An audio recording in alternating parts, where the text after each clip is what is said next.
안녕하세요, 북선 카페 여러분. 자, 오늘 이번 시간에는 그 고려의 대외 정책 부분 이제 통념책에서 볼게요.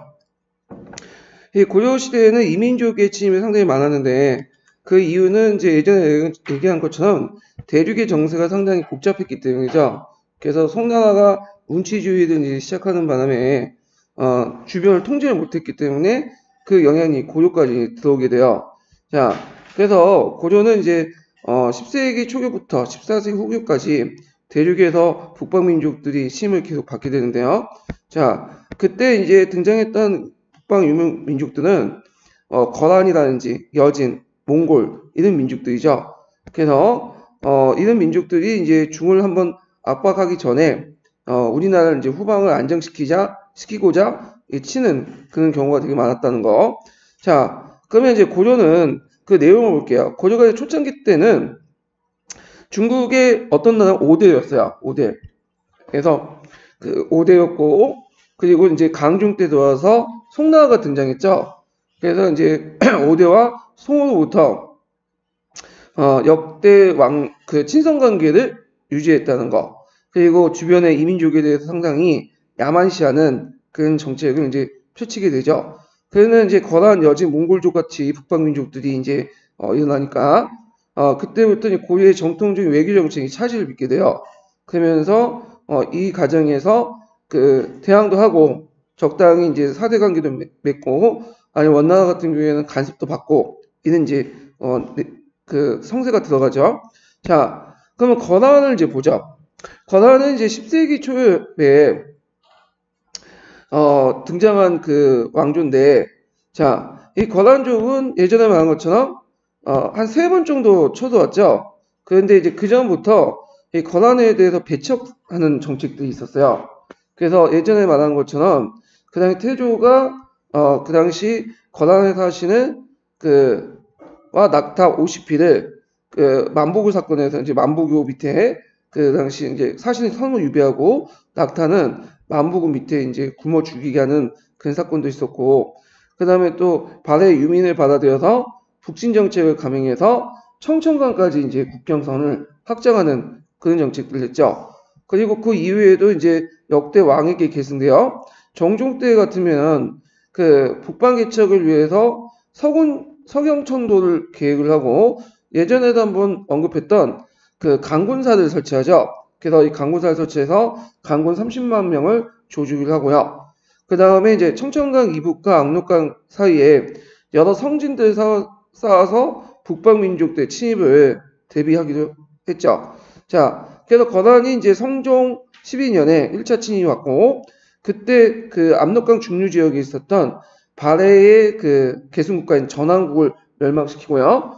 그 다음에 압록강의 여진족을 경락해서 내원성을 쌓고 그 다음에 이제 고려에 대한 어떤 침략을 시작하죠. 이때 이제 권한의 동경 유수였던 소선영이 군대를 이끌고 와서 들어왔지만 예전에도 얘기했지만 도중에 안윤진 전투에서 패배를 하죠. 그리고 서희가 와가지고 소선영과 담판을 해서 송과 관계를 끊고 거란과 적대하지 않는다는 조건으로 거란군을 척수하고요. 그 다음에 그 압록강 동쪽 여진의 땅을 차지할 수 있는 권리를 얻게 되죠. 요게 이제 뭐냐면 강동육주죠. 강동육주. 그래서 거란군이 철수하니까 고려는 압록강 이동에 여진을 토벌하고 이곳에 이제 성을 쌓아서 강동 6주를 소유하게 돼요. 자, 그러면서 국경이 처음으로 압록강에 이르게 되죠. 자, 그러니까 이제 거란이 또 뭐냐면 그 고려가 강동 6주를 점령하고 군사적 기점을 삼은 데 불만을 갖고 이 강동 6주의 하장을 요구하니까 거절당하니까 강조의 정변, 요번에 시험 문제 나온 강조의 정변을 구실로 해서 재차 침입을 하죠. 그래서 거란의 성조가 강조의 죄를 묻는다는 구실로 한 40만 정도 쳐들었는데 요때 양규가 흥하진에서 거란군을 맞서서 싸웠고요. 그리고 강조가 이제 퉁주에서 패배하니까 이 강조가 그때 죽었고 현종이 나주까지 피난을 갔어요. 그래서 이제 이따가 거란이 고려 왕조의 이제 왕의 친조를 배경으로 해가지고 철군을 했고요. 그리고 이렇게 했는데 그 친조를 이제 배경으로 이제 철군했던 건 뭐냐면 그 북계 지역 서경이나 흥하진 같은 여러 성들이 거란군에 저기 함락되지 않았고 이 성들에 있었던 군대들이 그 뒤에 후방을 칠 수 있는 거기 때문에 보급로 차단의 위험성 때문에 이제 철수를 한 거죠. 그 후 거란은 고려 형조에게 입조를 도축했으나 고려 왕은 이제 뭐냐면 들어주지 않았고 그러니까 이제 현종 때 다시 3차 침입하죠. 소배합이 한 10만 대군을 이끌고 3차 침입을 가능해요. 그래서 강간찬이 이제 흥하진에서 한번 깨고 그리고 태각하는 적을 어디에서 그 당시 이제 그 기주에서 깨게 되죠. 자, 그래서 이제 큰 승리를 거뒀다. 자, 그 다음에 1019년에 거란과 고려가 이제 하약을 체결하게 되고 그동안 이제 100년 동안 그 이후에 관계가 유지되죠. 자, 이후에 이제 그 제3차 침입 이후에 그 당시 이제 고조 정부의 이제 그 대비를 보면 일단은 개경의 나성을 축출한다. 예. 예전에는 국만 두를 수 있는 뭐냐면 내성만 있었어요. 근데 이제 시가지를 다 두르는 나성을 축출했다. 이렇게 이제 기억을 해두시면 되고 그 후에 덕종 2년부터 국경선에 장성을 쌓기 시작하죠. 그래서 이것이 뭐냐면 천리장성이야. 천리장성. 예. 그래서 이 천리장성은 그 고구려다 세운 천리장성하고 위치가 좀 다르죠. 그래서 그 당시 이제 그 천리장성 쌓았다. 좀 기억을 해두시면 될 것 같아요. 자, 그 다음에 이제 여진과의 관계를 보면 11세기 때부터 등장한 게 와인부죠. 그래서 이 와인부가 이제 점점 세력을 확대시켜가지고 그 당시 그 주변에 그 한경도 지역에 있었던 여진족도 압박해오고 그리고 이 과정에서 이제 그 여진족과 와인부와 그래서 고려 간의 충돌이 일어나요. 자, 이건 그 전 시간에 얘기했고요. 그다음 뒤에 넘어가서 보면 자, 와인부에 의해서 통일된 여진은 고려를 복속했던 여진족을 토벌하고 복속하였던 이때 고려에 복속되었던 여진족들은 무슨 주에 있었던 거죠? 기미주. 그래서 항을 아울려서 도망간 자를 쫓아서 정주강까지 이르게 돼요. 그리고 고려는 인간과 윤간으로 하여금 이들을 치게 했으나 모두 패배를 했고요. 그래서 그 당시 여진의 기병을 고려의 보병이 대적할 수 없었어요. 그래서 고려는 윤간의 건의를 따라서 기병을 중축을 한 별무반을 이제 만들어지죠. 그래서 신기군, 신보군, 그다음 항마군 이렇게 세 개의 군대를 이제 편성을 하고 여진과 싸움에 대비했고 결국에는 예종 때 윤간이 여진 정벌을 하고요. 그리고 동북 구성을 쌓았죠. 근데 여기에서는 이제 항해평야설에 입각해갖고 얘기를 하고 있는데 근데 실질적으로는 그 구성의 위치에 대해서 세 가지 설이 있다고 했죠. 항해평야설, 길주설, 그 다음에 공현지설, 두만강까지 그 넘어가지고 확대됐다. 자, 그렇지만 이제 결국에는 구성을 여진에게 돌려주게 되죠. 그리고 이제 아골타가 이제 세력이 커져갖고 황제를 칭하고 금을 건국하고요. 요를 멸망하고 그 다음에 처음에는 형제 관계를 요구했다가 나중에 사대 관계까지 요구하게 돼요. 자, 그래서 이제 이자겸이 중심대 반대로 물러쓰고 금에 대한 그 상포 친신 이런 것들을 결정했죠. 자, 그래서 이거는 이제 왜 그랬다고 해서 자신의 권력 기반을 유지하기 위해서 대외적인 어떤 안정관계가 필요했던 거죠. 이런 것들을 이제 같이 기억을 해주시면 되고, 자, 송나라의 관계를 보면 그 고려는 이제 중국의 중원을 장악했던 송나와 계속 끊임없이 교류를 해요. 물론 중간중간에 이제 거란족이나 여진족하고 이제 그 싸우는 과정에서 또는 사대 관계를 맺는 과정에서 송과의 사대 관계가 교류 관계가 끊기게 되지만 그럼에도 불구하고 비공식적인 관계는 계속 유지가 되거든요. 그래서 송과의 관계는 처음부터 끝까지 군사적 관계보다는 어떤 관계였냐? 문화적, 경제적 관계였어. 그래서 상당히 실리적인 어떤 그 목적을 취했다. 이런 것들이 특징이죠. 그래서 송나라가 그 당시 몇 번에 거쳐서 그 고려에게 군사적 원조를 요청해도 거절했죠. 고려는요. 예. 그렇지만 이제 또 형식적으로는 사대 외교 관계를 맺어서 문화적, 경제적 관계를 통한 실리적인 어떤 것을 취했다. 이런 것들이 송나라의 고려가 이제 송에 바라본 입장이고요. 송나라는 고려에게 요구한 건 뭘까요? 군사적 거죠. 그래서 그 당시 이제 송은 고조가 손을 잡고 요 세력을 뭐냐면 공격을 하거나 좀 제압을 하려고 했죠. 근데 그게 잘 안 됐어요. 고조가 그걸 거부했죠. 뭐 이렇게 이제 그 내용들이 있어요. 송과의 관계에. 그래서 이제 그 내용들을 이제 좀 보죠. 자, 첫 번째 단락과 두 번째 단락은 이제 각자 읽어보시고 세 번째 단락을 보면요. 자, 송이 고조와 친선관계 동화 목적은 뭐와 뭐를 대비하는 거죠? 북방민족들, 거란과 여진족들의 침입을 대비하고 그래서 이걸 고조의 군사력을 뭐냐면 빌리는 데 있다. 이렇게 있죠. 자, 그래서 고조는 이에 대해서 중립적 태도를 계속 취했고 그리고 송이 거란을 토벌하기 위해서 고조의 원gon을 청했는데 고조는 이를 받아들이지 않았죠. 또 송이 금의 침공을 받았대 고조의 사신을 보내서 군사를 일으킬 것을 간청했지만 이것도 뭐냐면 거절했죠. 자, 하여튼 그 당시 이제 그 고려는 이렇게 친송 정책을 유지하면서도 이 군사적인 어떤 요청에 대해서는 거절하는 그런 것들을 했다. 자, 그래서 이제 이에 대해서 이제 송나라 내부에서도 반발이 되게 많았어요. 그래서 그 당시 이제 그 일부에서는 뭐 때문에 우리가 손해를 보면서 그 고조와 교류를 하냐. 그래서 뭐 그 여러 가지 무역 관계에서 우리가 맨날 적자만 보고 이득을 시한 게 없다. 그렇지만 또 다른 측에서는 만약에 그렇지 않으면 송나라가 잘못하면 고조가 잘못하면 누구한테 붙을 수 있냐면 거란이나 여진한테 붙을 수 있어갖고 오히려 이제 뭐냐면 송나라를 압박할 수 있다. 그러니까 우리를 도와주지는 못할망정 남한테 붙을 거는 차단할 수 있다. 그런 식의 논리로 해서 송나라가 좀 손해를 보더라도 이 고려와의 관계에서 공식적 비공식적 관계에서 여러 가지 이제 손해를 보면서 이렇게 관계를 유지했던 거죠. 자, 송은 고조에 대해서 외교가 주로 정치적 군사적인 목적에 관해서 고조는 송의 외교가 상당히 문화적 경제적 목적에 주안점을 이제 맞춰졌죠. 그래서 고조는 송과의 관계를 통해서 선진 문물을 수입하는 데 힘썼고요. 그래서 고조는 사신과 학생, 승려를 송에 파견했고 그들의 발달된 유학, 불교, 예수들을 받아들였고요. 그러면서 이제 고조의 유학과 불교가 심화되고 그 다음에 이제 고조 송의 판본이 이제 전래돼서 고조의 인쇄술을 또 발달시키고 송자의 영향도 이제 고조작에 나타나게 돼요. 그 특히 이제 불교의 영향이 이제 상당히 컸는데 대표적인 사람이 누구냐면 의천이죠. 의천. 네. 그 의천은 그 당시 왕자 출신으로 몰래 송나라에 갔어요.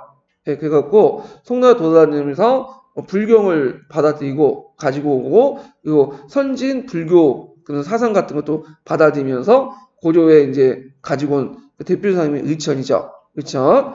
자, 그 다음에 이제 송의 아학인 대성학이 이제 고조에 수입됐어요. 이 대성학은 이제 뭐냐면 요거는 당학하고는 달라요. 당학. 당학은 이제 뭐냐? 당나라는 중국을 상징하는 거죠. 예, 그래서 중국의 음악이야. 근데 이건 중국의 음악은 그냥 이제 그 당대에 유행가? 이렇게 이제 보시면 돼요. 근데 이제 대성황은 이제 당대에 유행했던 그 노래가 아니라 예전에 주나라 시대 때 있죠. 예, 주나라. 이 주나라의 노래요. 주대에 입각한. 그래서 주나라의 궁중 음악을 이제 얘기를 하고 있어요. 근데 이제 주나라 궁중 음악이 솔직히 말해서 송나라 때까지 전달되기는 만무하죠. 이게 기록을 통해서 그냥 대충 만든 거야. 왜냐하면 송나라 때는 성리학이 이제 뭐냐면 활성화되고 그러다 보니까 이제 예전에 공자가 했던 그 의대 절차 이런 것들 복구하는 그런 것도 있었거든요. 그래서 주나라 음악이었던 것을 다시 복구하는 궁중음악을 그래서 이제 이게 대성악인데 이게 고조에 수입됐고 그 다음에 조선까지 넘어가요. 그래서 조선 세종 때 그걸 이제 또 다시 정리하죠. 대성악을. 근데 이때 대성악은 약간 이제 뭐냐면 원래 그 송나라부터 들어온 대성악보다는 거기에다가 그 우리나라 고유의 음악이었던 아학까지 이제 합쳐가지고 이제 플러스가 돼. 믹스가 돼서 뭐 이렇게 이제 뭐냐 정리가 됐다. 자, 하여튼 이건 나중에 이제 좀 얘기를 하고. 자, 고려는 공적인 사신과 사적인 상인들 왕래로 송과의 교육을 이제 활발했고 송의 선진 문화를 적극적으로 받아들였죠. 그리고 이제 그 당시 주요 항구가 뭐였냐면 병난도죠. 병난도, 예성강 하류에 그리고 이제 대식국 아라비아 상인까지 와가지고 이제 국제항구로 성행을 이뤘다. 이렇게 좀 기억을 해두시고요. 자, 그 다음에 이제 귀족사의 동요와 무신난을 보죠.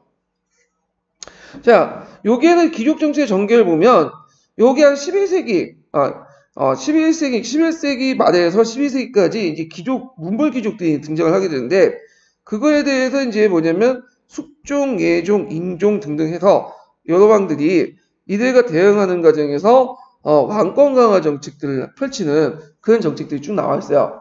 그래서 이제 보면 이 숙종인데 이 숙종은 예전에도 얘기했지만 왕안석의 신법을 영향을 받았죠. 신법을 이제 일종의 벤치마킹해서 모델로 해서 여러 가지 개혁 정치를 해요. 그래서 이걸 통해서 국왕 중심의 어떤 정치 체제를 만들려고 하죠.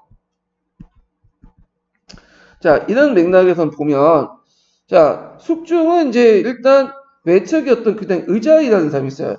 예. 그래서 의자이라는 사람은 좀 안 알려졌죠. 근데 인조 20만년에서 두 명이 유명한 사람이 있어요. 의자이와 이자겸. 근데 이자겸은 이제 이자겸의 난을 통해서 알려진 거고, 그 전에 의자이라는 사람이 있었는데, 이 의자이의 반란을 진압을 하죠. 예. 그래갖고 양의를 받아 즉위를 하고요. 그 당시 이제 현종의 뒤를 이어서. 그래서 이 사람은 되게 학문을 좋아했기 때문에 여러 가지 간학 진흥책을 이제 펼치게 돼요. 그래서 국자감에 서적포를 두고 책을 인쇄하고 출판하는 문화를 발달시키고요. 그 다음에 여기 보면 이제 불사를 자주행해서 불교에 힘썼는데 그 대표적인 사람이 이제 대각국사 의천이죠. 그래서 이때 대각국사 의천에 지원을 해서 청태종을 창립하겠다. 그래서 인주 이씨와 연결된 누굴 억누르려고 했다는 거? 법상종을 억누르려고 했다. 이렇게 좀 기억을 해두시고 그 다음에 또 의천의 건의를 받아갖고 주정관을 두어가지고 그 당시 은병과 해동통보를 주조하게 했죠. 자, 그래서 이 주정관 같은 경우에는 그 돈을 만드는 그 곳이에요. 예, 돈을 만들고 관리하는 곳인데 오늘날 말하면 이제 조폐공사? 그래서 이제 있고요. 그래서 이제 요런 관리를 둬가지고, 조폐공사분들 여긴 관리는 의미인데, 하여튼 그 담당 관리를 둬가지고, 이렇게 돈을 만들도록 했죠. 그래가지고, 이거는 어디에 영향을 받은 거냐면, 송나라에 영향을 받은 거죠. 예전에 얘기한 것처럼, 송나라에 동전 만드는, 동전이 유통되는 것을 보고, 의천이 건의했던 거죠. 그래서 이 부분은 이제 나중에 교과서 할 때 좀 더 볼 거예요. 그때 이제 돈을 만들자, 동전을 만들어서 유통시키자는 의견에 대해서 모든 사람이 다 찬성한 건 아니에요. 반대론자도 있었어요. 그래서 그 내용이 이제 교과서에 있으니까 교과서 읽을 때 한번 같이 보고요. 자, 예종 때 보면, 자, 예종 때는 이제 윤관이 동북 구성을 이제 뭐냐면 정벌할 때죠.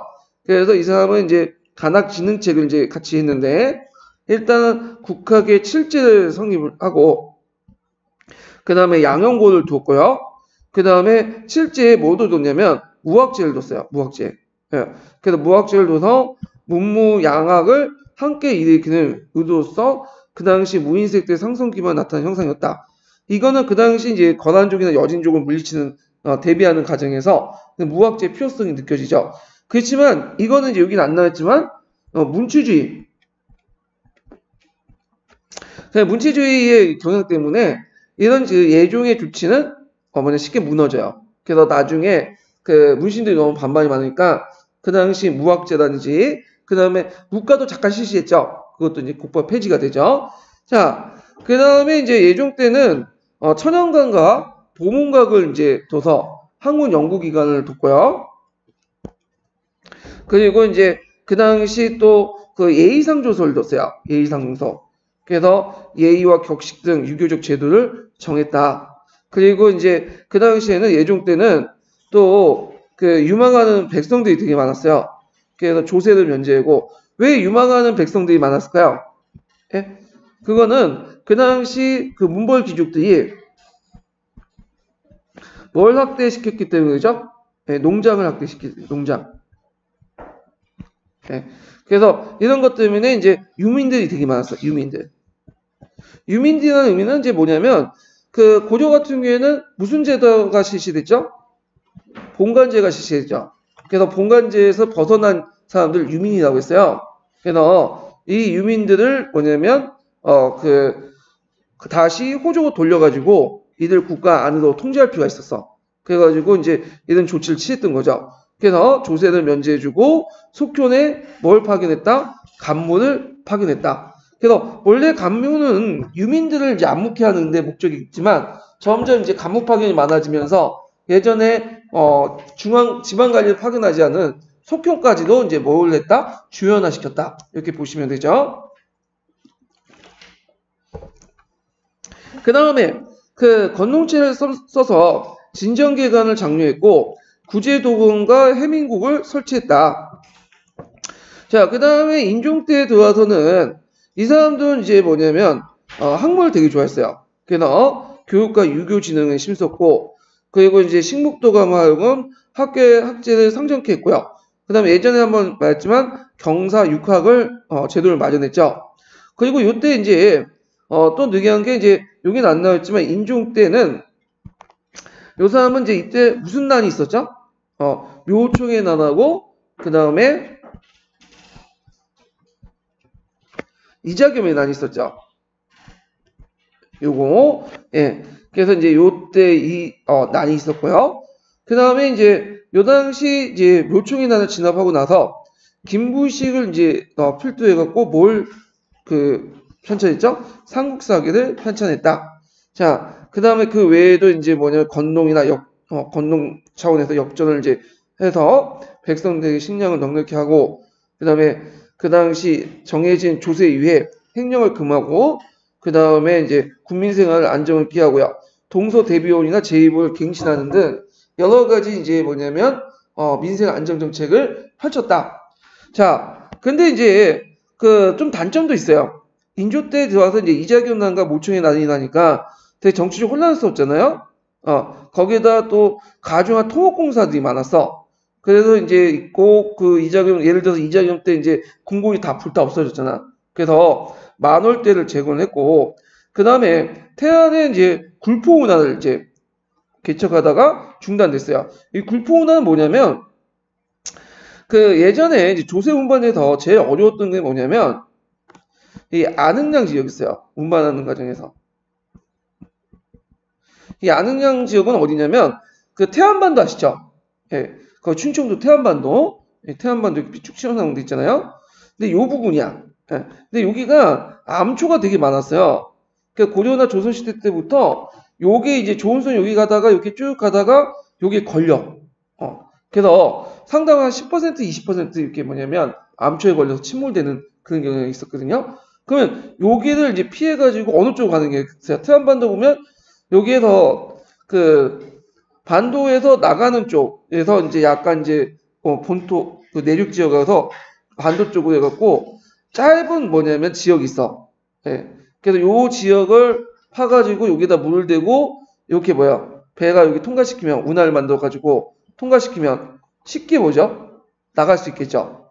그래서 고려시대 때도 여기 한번 파고자 공사를 벌였거든요. 근데 문제는 요 지역 태안반도하고 저쪽에 충청도 이렇게 본지역과 연결된 좁은 지역이 은근히 파기가 힘들어요. 왜 파기가 힘드냐? 거기 하강한 지역이야.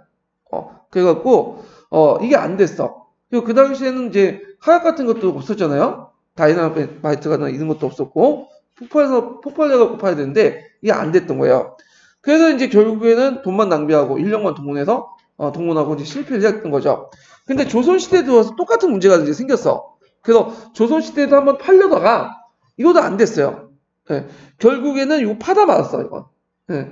그래서 그 당시 이제 이런 이제 문제점이 있어가지고 했는데, 자, 하여튼 이런 걸 이제 하다가 중단을 했고, 그 다음에 벽골제라고 해서 이제 전라도 지역에 있는 김제에 있는 벽골제 있죠? 이걸 이제 삼국시대부터 있었는데, 수축하다가 무당의 말 쫓아서 다시 무너지게 하고 등등.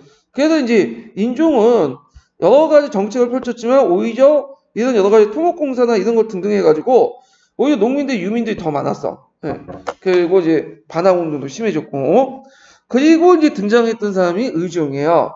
그래서 의종은 그 당시 이제 나름대로 이 사람도 그 뭐냐면 많은 개혁을 하려고 했어요. 초창기 때는. 그래서 그 내용을 보면 그 당시 생원시를 이제 처음으로 했고 고금상정례를 이제 짓게 하고 그래서 이걸 바탕으로 해서 그 역대 예제를 갖추게 했고 그 다음에 이제 등등 문학도 좋아하고 시가도 좋았는데 근데 문제는 이제 개혁 정치를 하다 보니까 이게 어떻게 돼요? 잘 안 됐던 거예요. 이 사람이 또 뭐냐면 시문은 좋고 뭐 시가까지 좋은 건 좋은데 그 보통 이제 그 경악보다는 문학이나 시집기를 되게 좋아하거든. 이건 좋긴 좋아. 근데 보통 지금도 지금 시인들은 풍물을 되게 좋아하죠. 예, 그래서 돌아다니면서 놀면서 술 마시는 걸 좋아하잖아요. 그리고 유교 정치에서 시문을 많이 짓는 군주를 별로 안 좋아해. 그래서 경악보다는 경악을 더 강조하지. 그래서 시문을 짓는 군주들은 대개 보면 돌아다니고 뭐냐면 예술 즐기고 문학 즐기고 하면서 뭐냐면 정치에 어떤 그 소홀하는 사람들이 많거든요. 대표적인 사람이 연산군이에요. 연산군. 그러니까 연산군 보면 시를 되게 잘 지었어요. 이 사람도 감수성이 풍부하고. 하여튼 이 사람이 돌아다니면서 뭐 여러 가지 유흥도 즐기고 그 과정에서 이제 백성들이 생활 도탄에 빠지게 되고 그 과정에 무슨 난이 났죠? 무신반란이 났다. 이렇게 좀 기억을 해두시면 되고요.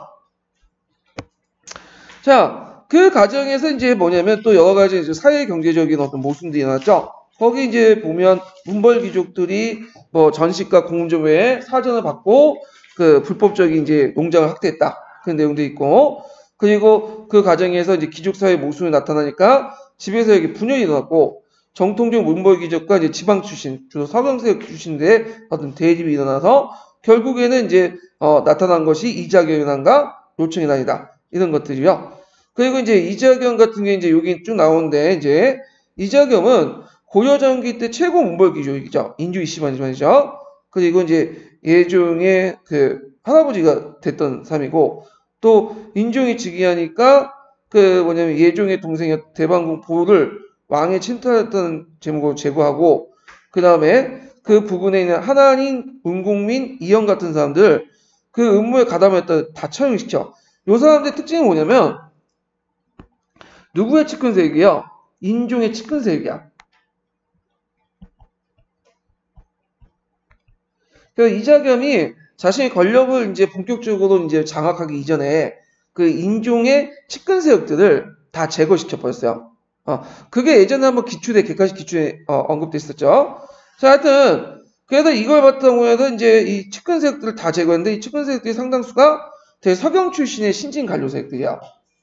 그래서 이렇게 해서 이제 완전히 반대파를 이제 소음을 하고 그리고 이자겸은 이제 인종에게 그의 두 딸을 왕비에 들여보내죠.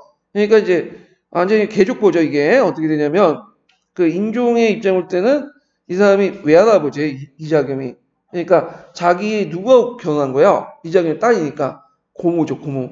네. 그래서 그 당시에는 왕실에는 근친혼이 상당히 많았다는 걸 또 볼 수가 있겠죠. 자, 그래서 또 이제 그 당시 김찬이라든지 안보린 같은 국가의 측근 세력들이 또 이자금을 제거하려고 했지만 결국에는 이제 그 뭐냐면 실패하게 되고 이 척추경의 군사 활동을 통해서 그 다음에 이제 이자겸은 인종을 살해하려고 또 이게 그 당시 이제 자기 딸 그러니까 왕비를 시켜가지고 인종을 독살하려고 했죠. 그런데 그 왕비가 차마 죽이지 못해가지고 그냥 뭐냐면 그 독이 든 약사발을 이제 떨어뜨리고 그래가지고 살아났다고 하는데 자 하여튼 이렇게 있다가 결국에는 이제 척춘경과 반모하게 되고 척춘경에 의해서 축출되고 그러다가 또 척춘경도 제거되죠. 그러면서 이제 인주 이씨가 몰락을 했다 이렇게 좀 기억을 해두시고 그리고 등장하는 사람이 누구냐면 경주 김시인 그 김부식이죠. 네. 자 그 다음에 뒤에 넘어가서 묘청의 난이 있죠. 그래서 이 묘청의 난은 개경의 문벌 귀족에 대립한 지방 신진 세력들, 서경 세력들의 반항 운동인데, 자 이때 이제 그 새로운 이제 정치 세력들, 서경 세력들이 또 진출해 들어와요. 그래서 이제 이 대표적인 사람이 백수환, 정지삼 이런데 그 중에 제일 유명한 사람이 정지상이죠. 네, 정지상이 누굴 추천했냐면 묘청을 추천한 거야. 그래서 이제 이렇게 해서 이제 묘청이 조정에 들어와서 주장한 게 뭐냐면 개경의 지덕이 세하고 서경의 지덕은 왕성하므로 서경에 천도하면 천하를 가히 아울 수 있고 금도 수수 와서 항복한다. 그리고 해에 36개의 나라가 소소 조공을 바칠 것이다. 이 말을 했죠. 그래서 이제 서경이 명당이란 곳에 대화궁을 세우고 그 다음에 친제 건원을 하자. 그래서 금국 중별까지 이제 주장을 하게 되죠. 그래서 이거는 이제 당시에 그 풍수지리를 이용해서 문벌 귀족 세력을 이제 벗어나서 서경에서 자주적인 혁신 정치를 해보려고 했다. 자, 그래서 처음에는 인종도 그걸 받아들였지만 이 인종이 가만히 생각해보니까 이 문제가 있다. 생각하고 또 개경파의 문벌 귀족들을 반대를 하니까 결국에는 이제 시행할 수 없었어요. 그래서 이 묘총이 이제 서경에서 반란을 일으켰고 국홀 대입, 연호를 1000개, 수소, 청견, 충의군 이런 것들이 이제 그 칭하면서 이제 반란을 일으켰죠. 그렇지만 이제 김부시 이끄는 강군의 통해 토벌로 1년 만에 진압이 됐고요. 자, 이와 같은 귀족사의 모순은 지배세의 내부적 분열을 일으키며 이자경난과 모충의 난을 포면했고, 자, 이 악난을 일단 수습하긴 했으나 그렇다고 귀족사의 모순이 해결된 건 아니었다. 그래서 점점 고조의 귀족사회는 붕괴되어 나갔다. 이렇게 보시면 되고요. 자, 무신난의 발생을 볼게요. 자, 고조의 귀족사회는 의종 때 일어난 무신난에 의해서 붕괴되는데 이 귀족사의 내부적 모순으로 폭발한 이자경난과 모충의 난은 귀족 정치의 몰락을 단적으로 표현되고 있고요. 그리고 이 무신난의 이제 요인으로서 이제 일단은 그 귀족사의 내부 모순이 있죠. 내부 모순. 그래서 고조의 귀족 정치가 성숙함에 따라서 문벌 귀족들은 정치적 권력을 독점하고 대토지를 확대하여 특권적 지위를 항의했고요. 자, 이를 통해서 귀족 사이에 치열한 자기 항쟁이 전개됐고, 특히 이제 기성 문벌 귀족에 대해서 지방 출신 신진 관료들이 도전이 치열했다. 그래서 이런 것들이 무신난의 발생의 조건이 됐죠.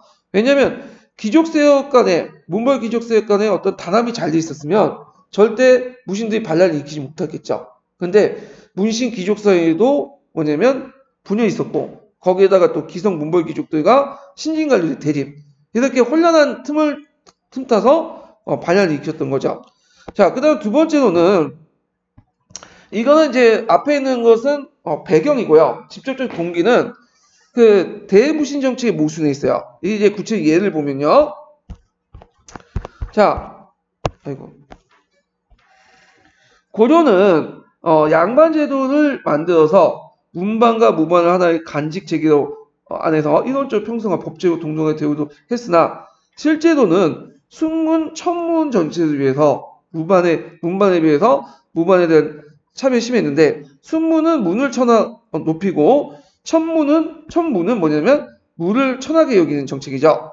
그래서 이제 있고 그 다음에 그 귀족이 대부분 문반직을 가지고 정치 권력을 차지하고 있었고 심지어는 군대 지휘 통솔하는 병마권까지 장악하고 있었죠. 무반은 당시 문신 귀족의 보호하는 호위병에 떨어지고 있었다. 그래서 이제 이거에 대해서 이제 대표적인 게 뭐냐면 일단 출정군 그 다음에 또 그 당시 군대를 장악했던 곳이 어디냐면 추미건이죠. 중추원. 여기 고위직들은 대부분 어떤 출신이에요? 문관 출신이죠. 문관 출신. 그 다음에 무관은 몇 품까지만 올라갈 수 있냐면 정상품까지만 올라갈 수 있어. 정상품이 뭐냐면 상장군이에요. 그 이상으로는 무관직에서는 더 올라가지 못해요. 이런 이제 한계점도 있었다. 자, 이러한 차별 대우도 불구하고 무신들은 서서히 그의 지위를 상승시켜 양반이라는 법제적 지위를 근거로 해서 거란과 여린족의 전쟁을 통해 현실적 세력을 추출해 나갔고 그 다음에 이제 이걸 바탕으로 해서 그 당시 갱정된 개정정식가에서는 무반의 대우가 더욱 좋아졌죠. 그래서 같은 그 급이라면 무반이 좀 더 많이 받았어요. 예. 그래서 이거는 그 전에 있었던 그 전시가 그러니까 경쟁전시가 전에 있었던 개정전시가에 보다도 훨씬 더 나아졌죠. 개정전시가는 같은 등급이면 무반보다 문반이 더 많이 받았죠. 그래서 무반의 어떤 사회 경제지가 올라갔죠. 그런데 비해서 뭐냐면 경제적 지위가 올라감에도 불구하고 사회적이나 정치적 지위는 어떻게 돼요? 그게 걸맞게 올라가지 못하니까 당연히 불만을 가질 수밖에 없겠죠. 그래서 이런 것들이 또 뭐냐면 무신의 또 나는 배경이 되죠. 자, 그 다음에 또 예종 때 잠시 이제 있었지만 무학제가 설치를 했고, 자, 그래서 이것은 이제 이 무반의 현실적 지위 상승이 그 당시 무신난을 일으킨 그 기반이 되었다. 이렇게 좀 기억을 해두시면 돼요. 그래서 대개 보면 반란을 일으키거나 뭐 혁명을 일으킨 계층들 보면 그 최하층이 반란이나 그 혁명을 일으킨 건 아니에요. 어중중한 사람들 있죠. 그런 사람들이 반란을 일으켜 혁명을 일으키고, 그 대표적 프랑스 혁명 때 부르주아 계층들 볼 수 있죠. 이 부르주아 계층들이 사회 밑바닥 계층은 아니거든요. 근데 귀족보다는 약간 예민한 계층이야. 중간에 있어갖고.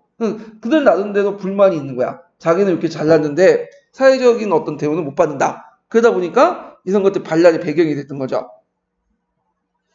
자, 그리고 이제 무신 정권에 대해서, 무신 귀족 정권에 대해서 일반 군인들, 여기 일반 군인들이에요. 그 앞에 있었던 건 이제 그 무관직을 얘기하고 일반 군인들도 그 불만이 있었는데 나름대로 일단은 무신 귀족들의 농민의 토지를 경영함으로써 농민의 생활이 궁금했고, 왜냐하면 일반 국민들은 되게 보면 어떤 출신들이에요? 농민 출신이었죠.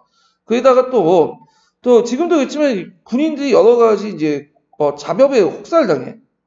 그리고 지금까지 지급됐던 군인전마저도 그 귀족들에게 뺏기고 등등등 해가지고 결국에는 이제 상급 무인들 나름대로 불만이 있었고, 그 다음 밑에 있는 사졸 또한 어떻게 돼요? 불만이 있었죠. 그래서 이런 것들이 결합이 돼가지고 무신난이 폭발돼 나간다. 그래서 이게 귀족 정권을 타도하는데 큰 그 배경이 되었다. 이렇게 좀 기억을 해두시면 되겠죠. 자, 이와 같은 사정으로 마침내 의종이 24년에 무신난이 폭발됐는데, 자, 그때 이제 의종이 무신들과 함께 어디로 갔냐면 보요원에 놀러 갔어. 근데 이제 이 사람이 이제 그 보요원에 놀러 놓고는 그때 이제 그 어떤 있었냐면 이제 의종이 무신들에게 이제 뭐냐면 또 고생을 하니까 호의도 하고 하니까 이제 뭐냐면 수박기를 시켰어요. 수박기를 잘하면 뭔가 상을 주려고 했는데 그 당시 제 이름은 좀 까먹었는데 그 상장군 정도 되는 그 뭐냐 늙은 장군하고 그 다음에 이제 그 밑에 있는 부하장수하고 뭐냐 수박기를 시켰어. 아무리 그 계급이 높다 해도 이제 나이가 많다 보니까 나이가 60대 정도 됐던 사람이 20대를 이길 수 없잖아요. 예. 그러니까 지는 거야.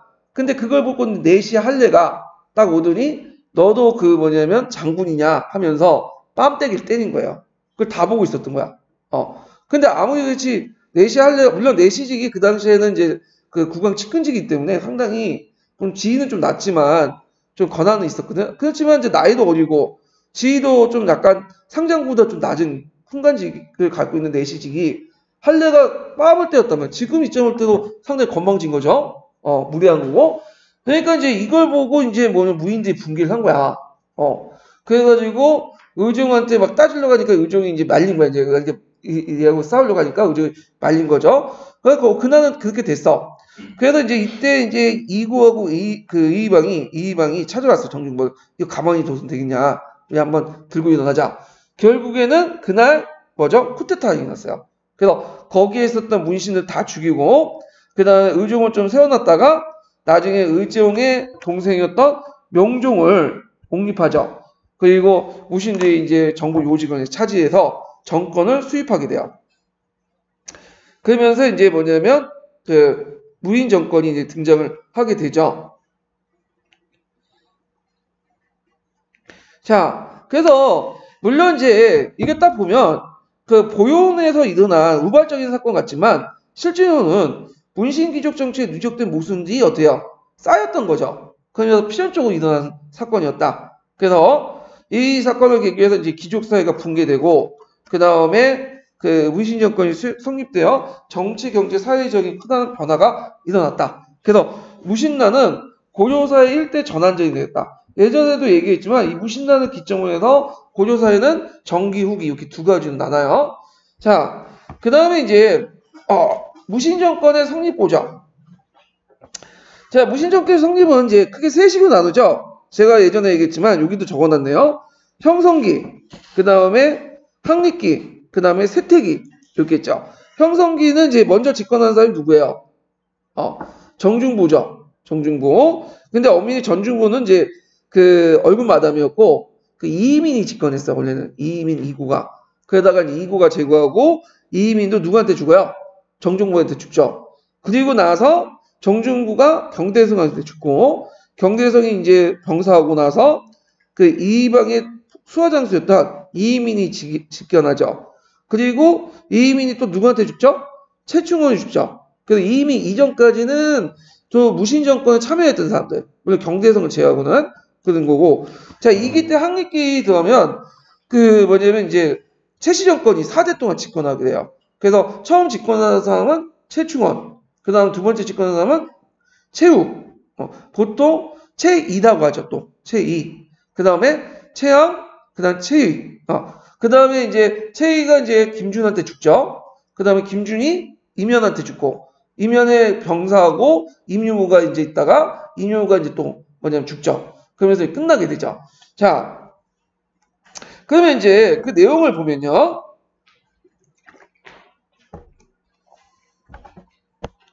자, 초창기 때는 그 이제 1기는 그 최충원이 이민을 죽이고 집권할 때까지 이제 초창기 1기인데 요때는 그 아직까지 무신정권의 기반이 확립되지 못했어요. 그 무인집전의 지위가 상당히 불안전했고, 그래서 무신정치는 되게 예전부터 이제 중방에서 중심으로 논의했다. 중방은 예전에 이제 상장군, 대장군 이런 사람들이 모여가지고 합의했던 기구예요.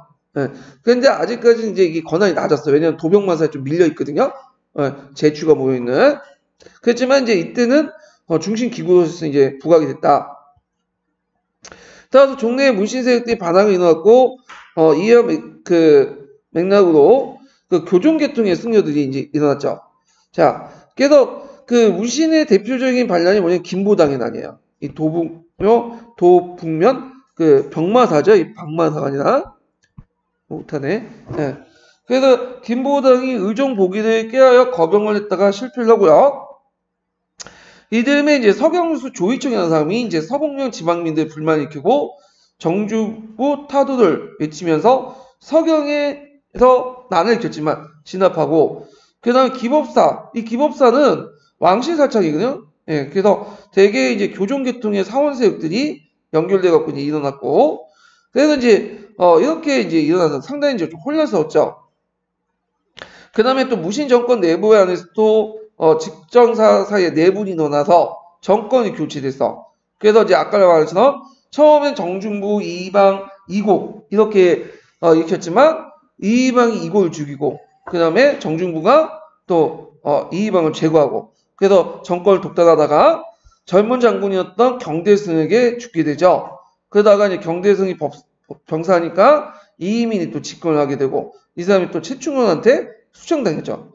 그리고 이제 최씨정권이 이제 4대 62년 동안 계속되는데 최충원, 최우 또는 최양, 최이 이렇게 있다가 했다. 이때 이제 최충원 때 그 뭐죠? 교종도감이 설치되죠. 교종도감이. 그리고 이제 이 교종도감이 설치하고 독자의 기구를 만들고 사병을 조직하고 무력기반을 삼았죠. 그래서 종전에 중방으로만 유지됐던 권력기구가 이제는 최씨 정권 때 들어와서는 독자적인 권력기구를 만들어서 통치를 하게 돼요. 자, 그 다음에 뒤에 넘어가서 최충원은 막강한 권력을 행사하죠. 그래서 명종을 폐하고 신종, 휘종, 강종, 고종, 그래서 4명의 왕을 세우게 되죠. 또는 뭐 폐위시키고 그 과정에서 이제 초월적인 권력을 행사할 수 있었다. 자, 이것은 독자적인 권력 기반이 가지고 있었기 때문이다. 그러면 자기가 왕이 되지 굳이 그 고려왕, 허수아비 왕을 내세워서 뭐냐면 통치를 하냐? 그건 예전에 얘기했지만 일단은 명분이 없어. 아직까지는. 그리고 이 최씨 정권이라는 게 아무리 독자적 기구가 있다고 해도 결국 고려 왕조의 기생적 존재들이에요. 그래서 만약에 자기가 직접 왕이 될 경우에는 그 반대 세력의 뭐냐면 직전을 불러일으킬 수 있고 자기 공격받을 수 있어요. 그러니까 실권은 없지만 고려 왕조의 틀을 유지하는 데서 고려 왕을 내세웠고 집권하는 게 훨씬 더 이득이 됐기 때문에 그렇게 됐던 거죠. 자, 최씨 정권께는 예전에는 그 문신들을 막 죽였잖아요. 예. 근데 이제 이때는 역전 현상이 일어나요. 오히려 이제 일반 무인들보다는 최씨 정권에서는 누가 더 우대를 받냐면 문신을 더 보호해주고 우대한 정책들이 일어나. 그래서 고려 왕조에서 역대 과거 제도가 제일 많이 실시했던 시기가 최씨 정권 때, 특히 최후 시기 때야. 자, 그래서 왜 그러냐? 이거는 자신의 어떤 독재 정권을 유지하기 위해서는 뭐가 필요하죠? 행정적 능력이 필요했던 거야. 정책 수립이나. 그래서 능리한 그런 사람들 이제 많이 등용하고 그 대표적인 사람 중에 한 명이 그 동국 이삼국지와 관련된 이규보와 관련된 거죠. 동명왕군과 관련된.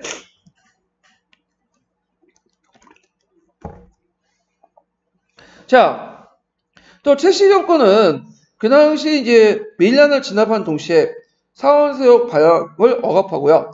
종전의 교종계통보다는 이제 뭘 하냐면 선종계통을 이제 지원을 해주죠. 왜냐하면 교종은 왕실과 귀족이 서로 연결되어 있기 때문에 계속 반란을 일으켜요.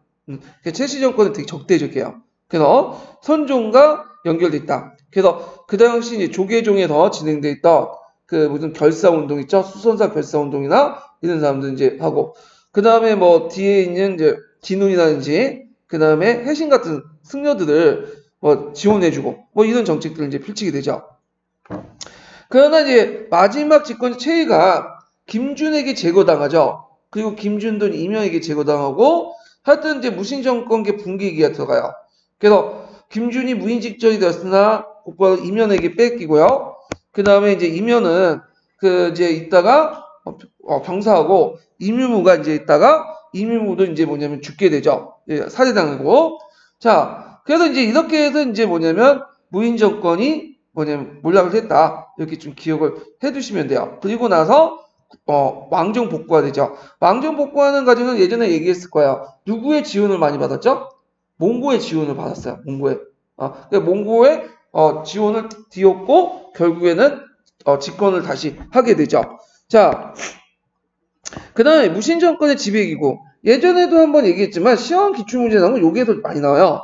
지배기구. 뭐 정방, 서방 이런 것들에서 많이 나오는데 자, 어디를 보냐면 일단은 첫 번째 단락과 그 다음에 두 번째 단락을 각자 보시고 세 번째 단락을 보면 최충원 집권기 때 들어와서 이제 독립적 지배기구가 이제 만들어지는데 그 최충원은 시종에 의해서 진강 후에 봉해죠. 그리고 그 흥령부를 세웠어요. 예전에도 얘기했지만 그 고려는 무슨 체제죠? 내제 외양 체제야. 그 때문에 황제라는 존재가 있죠. 물론 겉으로는 황제는 내세우지 않았지만 황제라는 거 있었고 황제가 있으면 당연히 밑에 누가 있겠어? 제후가 있겠죠. 제후. 그래서 물론 겉으로는 중국과의 관계 때문에 제후라고 칭하지 않았어요. 남작, 백작, 그래서 사공, 사도 이렇게 칭했죠. 그렇지 하여튼 이런 제후의 격에 맞는 사람도 있었어요. 그러면 제후들은 이제 임명을 하는데 대개 이 제후들은 왕자들이나 사이들 임명해요. 왕족들을. 근데 이제 예외적으로 공로가 있는 사람들은 권력자에게는 또 뭐냐면 그 제후도 임명해. 그래서 이 대표적인 사람이 누구냐면 최충원이에요. 그러면 제후로 임명받으면 뭘 설치할 수 있는 권한이 있냐면 계부할 수 있는 권한이 있어요. 계부. 그래서 독자적인 간청인 간청과 관리를 둘 수 있는 그런 권한을 가지고 있거든요. 자, 최충원도 진강 후에 봉해지니까 그 다음에 흥령부라고 나는 간청을 설치할 수 있었죠. 그래서 이게 무신정치 이름을 통해서 무신정치가 이제 공식적으로 공인을 받았고요. 그 다음에 이제 또 최씨 정권 나름대로 권력기구를 만들었죠. 그 아까 처음에 언급했던 교정도감이죠. 교정도감. 그래서 국가의 사무를 관장하고 정령을 내렸고 그 교정도감의 제 우두머리가 뭐라고 했죠? 교정 별감을 뒀죠. 그래서 이 교정 별감은 역대 이제 무인 정권이 계속 우두머리가 차지했던 버스예요. 그래서 이렇게 했다. 그래서 교정도감은 주요 국사를 관장하고요. 조세를 징수하고 관리를 감찰하고 그리고 인사권까지 초기 때는 가지고 있었어요. 그러다가 이제 인사권은 나중에 누구한테 넘긴 거야? 정방한테 넘어가죠. 자, 정방을 보자. 이 정방이 예전에 이제 시험 문제 자주 나오는 거예요. 이 정방이. 자, 정방은 최후가 관리의 인사를 처리하기 위해서 자기 집에 설치한 곳으로 이것은 문무갑의 인사를 관장하는 이부와 병부 등 공적 기관을 초월해 독자적인 인사권을 행사했다. 그리고 최후는 문인들이 수기기관인 서방을 두어서 문사의 전문적인 지식을 고문 역할을 담당하겠다. 이렇게 이제 보고 있고, 그래서 예전에 정방과 서방 시험 문제 많이 났으니까 좀 기억을 해두시면 되고요. 거기에 이제 등용했던 사람은 신진사대부 계층들이죠. 그다음 책신정권은 무력적 기반도 이제 독자적으로 마련했는데 그 대표적인 게 뭐냐면 도방이에요. 도방. 도방은 원래는 경대승이 만들었던 거예요. 그래서 경대승이 죽은 후에 해체됐다가 다시 그 최충원 때 다시 복귀시켰죠. 그래서 이 도방을 좀 확대시켜갖고 6번 제도 옮겼어요. 6번은 그 6번 교대도 해갖고 항상 수기케 했어요. 6교대도에서. 그리고 이제 있고 그 다음에 최양 때는 36번으로 확정했고요. 그래서 이 도방은 최충원 정권의 어떤 최씨 정권의 그 사적 무역기구예요. 여기는 사병이라고 볼 수 있죠. 그다음 도방과 함께 최씨 정권의 이제 무역적 기반이 됐던 게 삼별초인데 삼별초는 원래는 도적을 때려잡기 위해서 만든 건데 야별초라고 하죠. 그러다가 이제 자별초, 우별초 이렇게 두 개로 나눠지고 그다음 몽고군의 어떤 포로됐다 풀어난 신의군 이렇게 해가지고 삼별초가 되죠. 그러니까 삼별초는 특별히 뽑은 3개의 부대라는 뜻이야. 그러니까 특공대 이렇게 해석을 하면 돼요. 이 삼별초는 그 당시 이제 성격에 대해서 여러 가지 학설이 있는데 되게 이제 그 뭐냐면 반공명 반사병 집단이다. 반은 공병이고 반은 사병이라는 그지 학계 통설이에요. 왜냐면 얘네들의 월급이 최씨 정권한테 주는 게 아니라 국가의 어떤 공식적인 재정에서 나왔고 그들 상당수가 뭐 대정이라든지 사원원이라든지 낭장이라든지 등등 국가의 뭐냐면 벗을 가지고 있어요. 그러면서 하는 짓은 뭐냐면 최씨 정권의 뭐냐면 그 울타리, 호위병 그런 역할을 했죠. 예.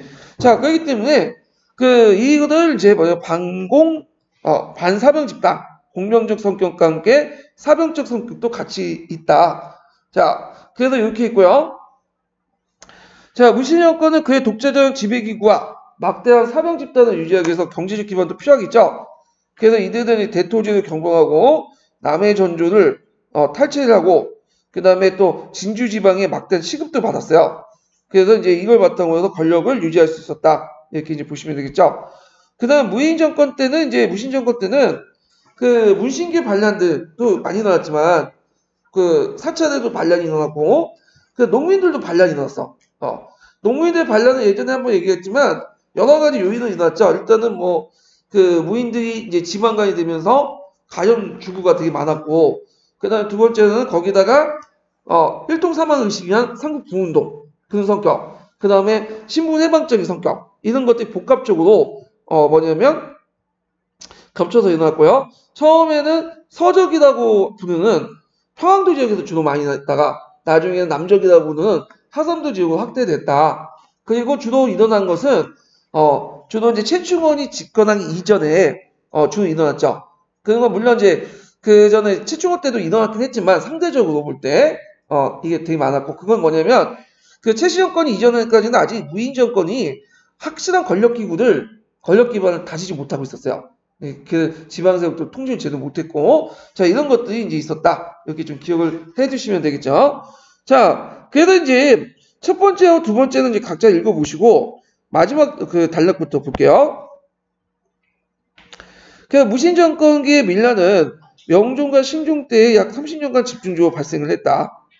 그러니까 주로 이제 그 최씨 정권 이전에와 최충원 초기 때 권력이 약간 불안할 때 이렇게 있죠. 그건 아까 말처럼 그 최충원의 독재 정치가 자립되지 못할 때 지방 통제가 약할 때 밀란이 일어났죠.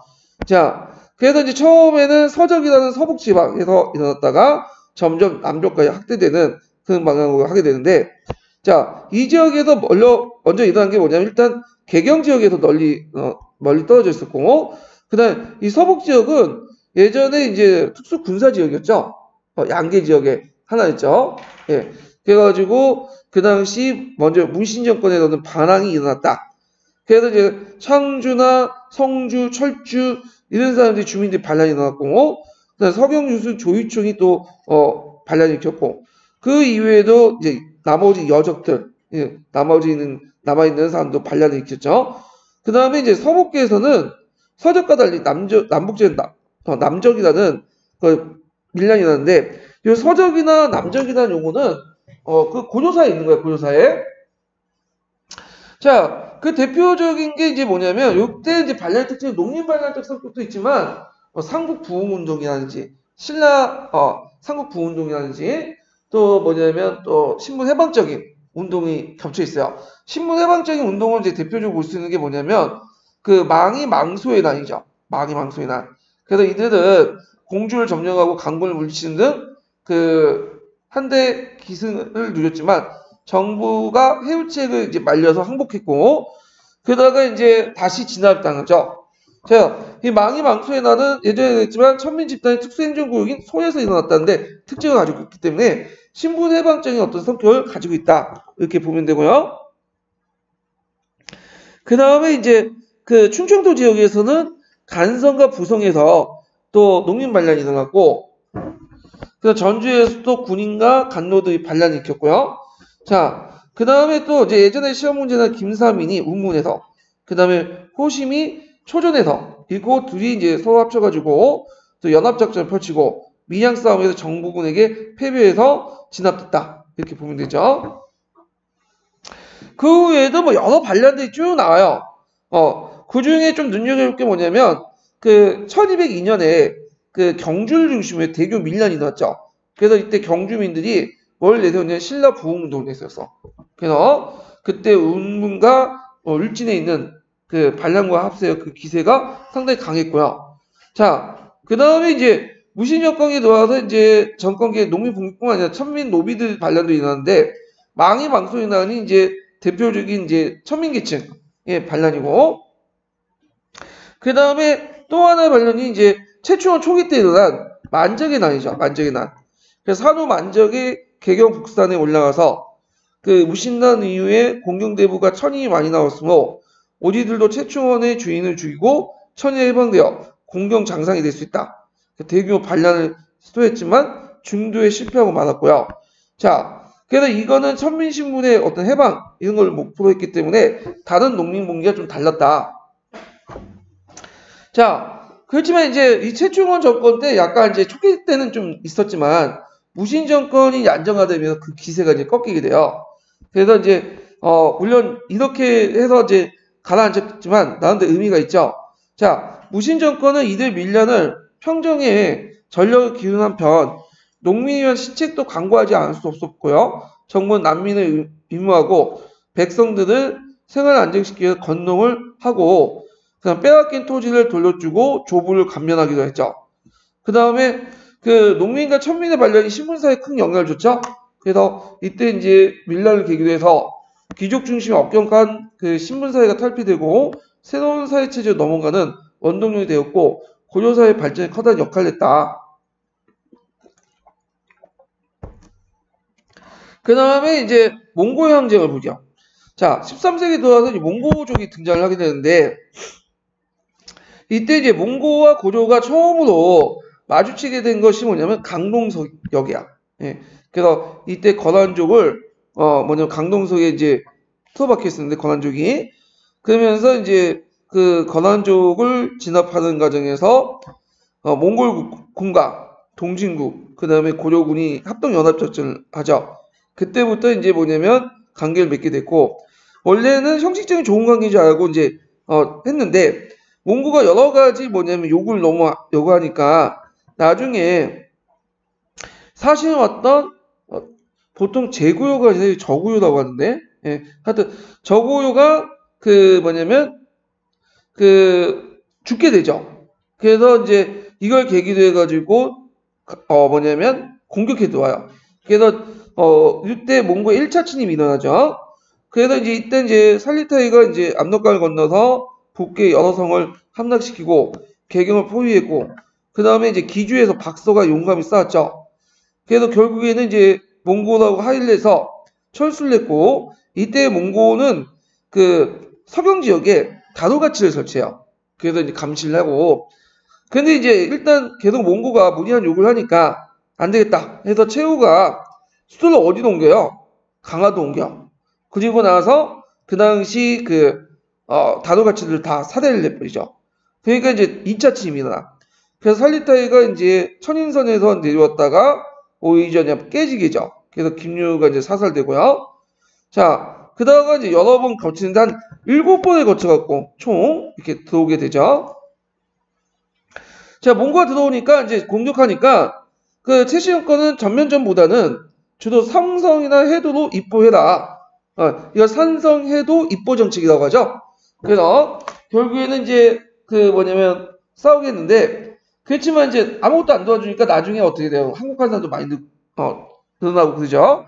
자, 그리고 이제 나중에 이제 최씨 정권이 붕괴되고 그 아까 얘기했던 최이가 이제 그 문신 2년가 무신이었던 김인우, 김준호 이제 했던 임현이 아니라 유경이에요, 유경. 잘못 썼네. 저도 읽다가 그냥 읽었는데 유경이에요. 네. 문신이었던 유경과 김인준, 나중에 김준에 의해서 제거당하고 그 다음에 이제 요때 강압한 문신대 주장했다가 몽골과 하이를 하게 돼요. 그러나 최신정권을 무너뜨린 김준이 유경을 거세한 후 교정 별감이 되고 그리고 강화에 반대하니까 그때 원종의 지시를 받은 임현이 어때요? 죽이죠. 그렇지만 임현이 또 식민정책을 쓴 원종을 폐하고 왕지였던 안공궁 창인지 세웠고 몽고에 압력된 다시 복구하고 그 과정에서 임현이 죽고 임효가 됐는데 임효가 또 살해당하죠. 그러면서 결국에는 최시정 몰락을 하게 되죠. 무인정권이. 그러다가 이제 무인정권이 몰락하고 뭐냐면 다시 복귀를 하는데 왕정이 그때 이제 배중송이 이끄는 삼별초가 그다음 강화도에서 승하 후 온을 세워서 왕으로 옹립하고 몽골 세력의 등을 업은 뒤에 얻은 원종 조건을 반기를 들죠. 그리고 어디로 가요? 저 진도로 가고 그렇지만 또 진도가 함락당하고 김통족이 제주도 가서 또 개기다가 또 진압당하죠. 자, 이런 내용들 좀 기억을 해두시고 자, 그 다음에 고려 후기 때 이제 사회 변동을 보죠. 자, 1270년 무신 정권이 붕괴되고 왕정이 복구됨에 따라 고려사의 커다란 전환을 맞게 되는데요. 몽고 세력의 옹호로 이제 왕권이 회복됐지만 그 대신에 몽고의 간섭을 받게 돼요. 그래서 이 당시 고려는 몽고한테 굴복된 후 최초에 받은 시절은 일본 정벌이죠. 2번에 걸쳐서 이제 있고 그 과정에서 이제 태풍을 만나서 참패를 하게 되고 그 다음에 고려는 이 원의 이제 일본 정벌 원한에 의해서 정동행성을 설치하게 돼요. 정동행성. 자, 그래서 이제 일본 정벌 이후에도 이 정동행성 그대로 남죠. 그러나 실제 정동행성의 장관은 승상은 고조왕이 겸하게 됐고 그 간원도 고조왕이 임명됐기 때문에 실제 정동행성은 명의상 형식상 존재에 불과해요. 그래서 원과 고조 사이에 의례적인 행사를 담당했다. 오히려 이제 어디가 행패가 많았냐면 정동행서의 부속이건 이문소가 행패가 많았어요. 그래서 이문소는 주로 부원 세력들이 장악했던 것이거든요. 그래서 원나 세력을 얻고 불법적인 사법권을 행사하는 패단을 일으켰다. 예. 그 다음에 지방에서도 일부 영토가 상실되죠. 그래서 이제 여기 지도에 보시면 쌍성 총광부와 동령부가 나오잖아요. 예, 이 지역이 이제 원나로 넘어가게 되는데, 자, 그래서 원은 이제 하주에 쌍성 총광을 두고, 그 다음에 서경에 동령부를 설치하죠. 그래서 자비령 이북당을 이제 다스리게 하고, 그리고 그 삼별초난을 진압한 다음에 탄란 총괄부를 둬요. 그래서 일본 정벌에 위한 옥마장을 간장했다. 그래서 지금도 제주도에 가보면 말이 많죠. 되게 말이 많아요. 근데 이제 예전에 한번 제주도를 갔더니 그 보통 제주 토산말이 조당말이 있더라고요. 예. 이 조당말은 이제 그 제주도에 올려 있었던 말이고 우리가 흔히 보는 이제 그 관광 코스 보는 말들 있죠. 이 말 뭐 농다리 그 말 있죠. 전투 말들은 이건 우리나라에서 처음에 제주도에 있었던 말이 아니라 몽골족들이 전투용으로 뭐냐면 들어온 말이에요. 그래서 여기에서 이제 간장을 했어.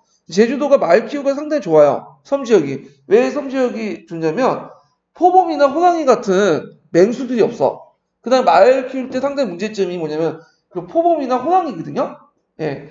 근데 제주도는 섬이기 때문에 이런 게 없어. 호랑이나 포범 같은 게 없고 그 다음에 육식동물들이 별로 없어요. 말을 잡아먹는. 그리고 제주도는 이제 도망가봤자 말이 도망가자 그 안에서만 있잖아. 그 다음에 관리하기 편하기 때문에 되게 섬지역에서 말을 잘 관리해요. 사육하고. 자, 하여튼 이런 게 있었다.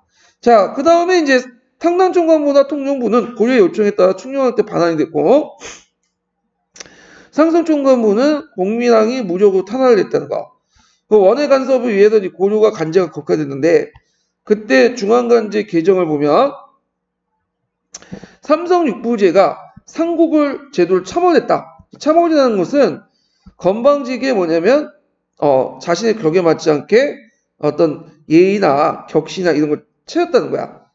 그래서 이런 것들은 황제국의 그 간청이기 때문에 안 된다. 제국의 간청에 맞게 행동해라. 그래서 결국에는 이제 간제 격화를 걷게 되죠.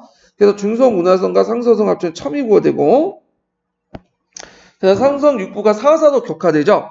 네. 그래서 전리사, 군부사, 판도사, 전법사.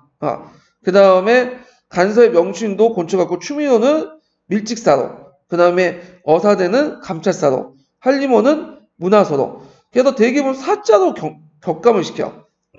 부가 아니라 그 밑에 있는 사자로 이렇게 그 격화를 시키죠. 그 다음에 이제 왕실의 용어도 격을 낮추게 돼요. 그래서 내지 외양의 처제에 따라서 이제 뭐냐면 그 항쟁 그 의식이나 호칭을 썼는데 그게 아니라 이제는 여기 여러 가지 이제 부마국에 맞는 항제국 예법이나 왕의 예법, 제후의 예법으로 바뀌게 되죠. 그래서 왕의 묘를 붙였던 조와 종이란 말을 빼버리고 시호를 대신하죠. 그래서 뭐뭐 왕 이렇게 쓰고 그 다음에 이제 지문 고도, 폐하는 뭐 전하 등등 이렇게 이제 낮춰 말하기 시작했다. 그 다음에 이제 고려에 대한 원의 간섭도 이제 많았는데 수탈도 되게 많았죠. 그래서 뭐 여러 가지 명목, 금, 은, 포 이런 것들을 강요하고 그 인삼, 잣, 약재, 매 같은 특산물을 진구하고 강제 뺏고 등등등 이런 것도 있고 그 원은 공료나 한강 같은 걸 많이 요구했다. 이렇게 이제 보시면 되고요. 자, 원과 고려에 대한 그들의 풍습을 이제 원의 고려에 대해서 그들의 풍습까지 따르게 했는데 요건 좀 약간 설명이 잘못됐어요. 원은 한 번도 고려에 대해서 그 원나 풍습을 강요한 적이 없어요. 이거는요. 예. 그래서 원나라가 이제 고려에 토풍을 인정해준다. 그래서 토풍을 인정해주고 강요하지 않는다는 게 원칙이에요. 원나라. 이거는 다른 나라와의 관계도 마찬가지야. 토풍이라는 건 뭐예요? 고려의 독자적인 풍습 같은 거 있죠. 근데 오히려 그 당시 변발하고 몽골 있고 그런 거는 고려 지배층이 자발적으로 한 거야. 네, 자발적으로. 충녕왕도 굳이 자기가 변발할 필요 없는데도 불구하고 변발을 해버린 거야. 그러니까 그 이후에 이제 왕들도 어떻게 될까요? 그에 따라서 충성왕 때도, 충모왕 때도, 충혜왕 때도 그 쭉 계속 변발했어. 자기들이 알아서. 그러니까 알아서 긴 거죠. 그러다 공민왕 때 이제 변발하고 오니까 그 어떤 신하가 이제 변발 좀 그만하세요. 하니까 공민왕은 변발을 이제 안 하고 이제 고려의 정통적인 스타일로 돌아갔죠. 예. 그래서 이거는 좀 약간 잘못된 것 같아요. 기술 자체가. 자, 하여튼 그 당시 고려와 원 사이의 인적 교류가 활발해지면서 그들의 풍습이 그 고려 도에 되고 반대로 고려 풍습이 원에 영향을 끼치게 되는데 일단 왕씨가 상류층에서 몽골식 이름을 짓고 몽골어를 사용했고 몽골식 의복과 병발이 유행됐고요. 그 다음에 또 원은 고려에 대한 왕조의 혈족을 비난하고 노비제도 개혁을 했으나 이건 예전에 한번 얘기했지만 고려의 반대로 실패했다. 자, 그 반대로 고려는 의복이나 음식, 생활 양식들이 원나라에 영향을 끼치는데 이걸 뭐라고 하냐면 고려양이라고 해요. 고려양. 예. 자, 그래서 이제 고려의 음식이나 이제 의복들이 널리 전파됐던 게 뭐냐면 고려에 들어왔던 공녀들 있죠. 이 공녀들의 영향이 커요. 특히 이제 기하무 같은 사람들 있죠. 그래서 이 사람들이 이제 오면서 고려의 어떤 양식이나 이런 것들을 널리 전파시켜 주는데 큰 역할을 해요.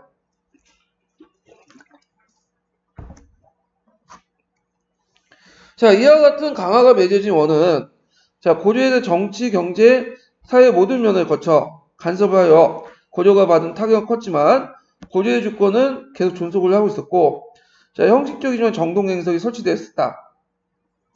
그리고 이제 외면적으로 친원 정책을 했고 그렇지만 내면적으로 원에 대한 반감이 온전하고 있었다.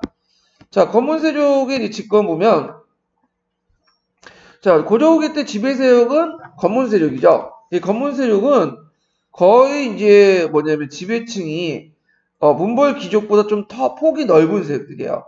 그래서 예전에도 언급했지만 종전의 문벌 귀족을 바탕으로 해서 무인 정권 때 등장했던 가문들, 그 다음에 또 거기에다가 부원 배세력들, 부원 가문들, 그 다음에 능문능리한 가문들, 향리 가문들 등등 해갖고 여러 다양한 계층들이 건문 세력들을 이뤘죠. 그래서 이제 그 내용들을 보면요. 자, 건문 세력은 고려 전기의 문벌 귀족과 그 성공부터 달랐는데 우선 무신 정권기에 새로 부상한 무신 세력들이 건문 세력들에 편입됐고요. 그래서 이제 그 밑에 무방 가문 등의 무방 가문으로서 건문 세력이 대표적인 된 것이 김치혁, 언양 김씨죠. 최송력, 평강채씨고요. 그다음 원나라 관계를 통해서 대두한 가문이 있는데 몽골어 역관 출신이 있었어요. 조인규. 그래서 조인규는 또 뭘로 유명하냐면 예전에도 얘기했지만 조비 무고 사건 있죠. 충성할 때 일어난 이 조비가 누구냐면 그 조인규의 딸이에요. 예. 그다음 응방을 통해서 또 등장한 가문도 있고 그다음에 이제 그 당시 일본 정권에 크게 앞장섰던 그 장군이 누구냐면 김방건이라는 사람이 있어요. 그래서 이 사람이 이제 또 원나라 관계를 통해서 대두된 가문이고요. 그 다음에 이제 또 고려기 때 새롭게 대두한 가문은 또 있지만 또 고려전기 문벌귀족도 상당수가 그대로 잔존됐어. 그래서 건문세족들의 상당수는 뭐냐면 예전에 문벌귀족 출신이에요. 그래갖고 인주 이씨지만 인주 이씨지만 그 다음에 정한 인씨, 경주 김씨, 파평 윤씨 등등등 이들 건문세족들은 종전의 문벌귀족과 마찬가지로 왕실과 혼인관계를 맺고 또는 건문세족들과 혼인관계를 맺고 성장했었다. 이렇게 좀 기억을 해주시면 될 것 같아요. 자, 그래서 이제 이렇게 있고 그 다음에 이제 충성왕이 즉위할 때 학교에서 왕실과 혼인할 수 있는 재상지종이라는 재상지종. 그래서 이걸 열거했는데 자 여기에는 이제 주로 문벌 귀족들이 많지만 그 외에 좀 여러 가지 이제 새롭게 등장한 계층도 포함되어 있어요. 요 재상지족이 열거한 내용들이 예전에 한국사 능력검증 시험에 한번 많이 나왔어요. 그래서 요걸 물어봐.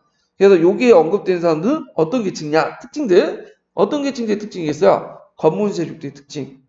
그리고 거기에 언급되는 사람 중에 상당수는 뭐였다? 문벌 귀족 가문이야. 그래서 건문세족이라고 하지만 문벌 귀족사에 다 몰락한 게 아니에요. 그대로 뭐냐면 가지고 온 채 그 문벌 귀족사의 틀이 거기다 플러스 알파가 더 붙인 거예요. 네, 외연의 폭이 확대된 거죠.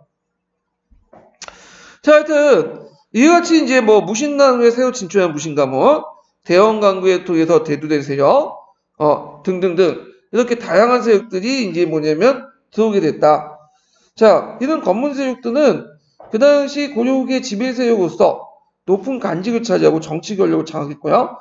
그래서 양부인 첨의부의 재신이나 밀집사의 어떤 출신이 되어 도평사사에 참여했고, 그 다음에 이제 건문 세력들은 경제적으로는 대토지 소유자였죠. 그래서 녹가전, 그 다음에 녹봉보다도 불법 토지를 통해서 그 당시 농장을 통해 부를 축적했다. 그리고 그 농장들 상당수가 면세 명역 특권을 가지고 있었죠. 그 대표적인 게 뭐냐면 그 면세 명역 특권의 대표적인 게 사패전 같은 게 있죠. 사패전. 자, 근데 이와 달리 이제 건문세족들은 그 좀 문화적 소양과 거리가 멀었다. 그래서 얘들은 대대 친원적인 성향을 가지고 있었고, 그 다음에 여기는 지금 안 나와있지만 있는데 친원적인 성격을 갖고 있었고 원의 세력을 이용했다. 그 다음에 이제 재상시족 같이 이제 문벌 중심 점에서 문벌 귀족과 비슷하지만 또 문벌 귀족과 또 차이점이 있었어요. 일단은 그 무방가본이나 부원 세력 같이 그 종래 문벌 관념에서 도저히 있을 수 없는 세력들이 들어와서 세원 성분이 구성되어 있었고, 그 다음 문벌 귀족들은 가문 자체를 가지고 권위를 누린 데 반해서 건문 세력들은 현실적 간직을 통해서 정치 권력을 행사했다는 점에서 관료적 성격이 상당히 강하다. 이렇게 이제 보면 되겠죠. 자, 그래서 이제 고려의 지배 세력은 가문 위주의 문벌 기조에서 보다 관료적 성향이 짙은 건문 세력으로 발전해 나갔다. 이렇게 좀 기억을 해주시고, 예전에는 이게 여기는 안 나와 있지만 이런 것도 있었어요. 문벌 귀족들은 주로 과거 음서 통해서 그 관료로 진출한 반면에 이에 반해 건문세족들은 과거보다는 음서를 더 중요시했다. 음서. 예. 그래서 이제 뭐 신진사대 뭐 또 비교해가지고 신진사대면 과거, 그다음 건문세족은 음서 이런 식으로 얘기를 하거든요.